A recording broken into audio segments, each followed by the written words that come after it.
تو اسی طرح بابا فریدالدین گنج شکر رحمۃ اللہ تعالی علیہ کے بارے میں بھی آپ کے خاندان غلامہ میں سے ایک سلطان نے اپنے سپہ سالار کے ذریعے، چیف آف کمانڈ کے ذریعے، ٹھیک ہے، 4 جو گاؤں تھے ان کی ملکیت کا رکا بھیجا آپ کی طرف، ٹھیک ہے، آپ کے نام کر دی۔ تو آپ رحمۃ اللہ تعالی علیہ نے تحریری طور پر اپنی شان بے نیازی کو بیان کیا، ٹھیک ہے، ظاہر کیا۔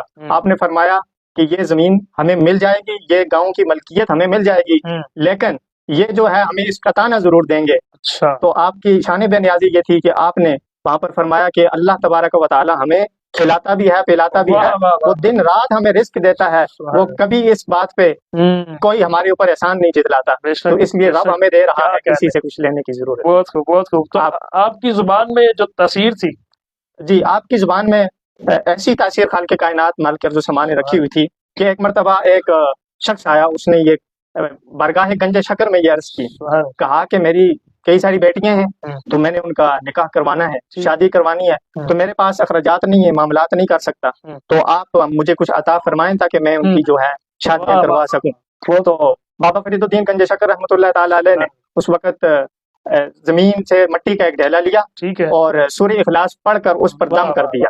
جیسے دم کیا تو اب مٹی نہیں رہی، اب وہ سونا بن گیا۔ ایک تو یہ واقعہ ملتا ہے، ایک تو وہ پانی والا، جی تو وہ گولڈ بن گیا۔ تو آپ نے اس شخص کو یہ عطا فرمایا اور کہا کہ جا کے اپنے معاملات طے کرو۔ وہ شخص جب گھر پہنچا تو اس کے دل میں خیال آیا، آج تو مٹی سے سونا بنانے کا وظیفہ مل گیا ہے، تو اس نے یہی عمل، اس نے بہت ساری مٹی اکٹھی کی اور اس کے اوپر بیٹھ کے یہ پڑھنا شروع کر دی، سورہ اخلاص کی تلاوت کرنے لگا۔